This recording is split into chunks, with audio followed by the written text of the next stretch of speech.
te samoloty zjebane, nie, że nie ma tym tego, czego zestrzelić. Czym tego No. zestrzelić, to... To prawda. Popieram. Ja pierdzielę. Kogo? A ten net, wiesz? Nie wiem, OBS się popieprzył. Ale zgłosiłeś to, czy coś na tego neta? Co? Nie, no, net mam cały czas połączenie To z app. netem.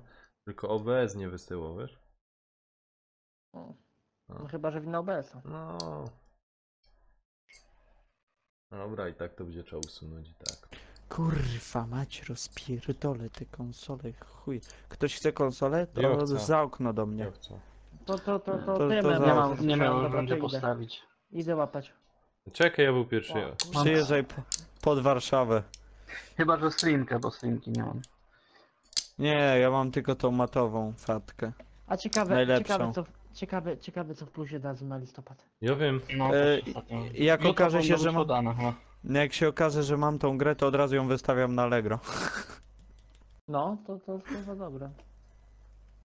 Ale zobaczcie, Ale- Until Dawn sprzedałem miesiąc po tym, jak był w plusie. I to za cenę za 9 dyszek.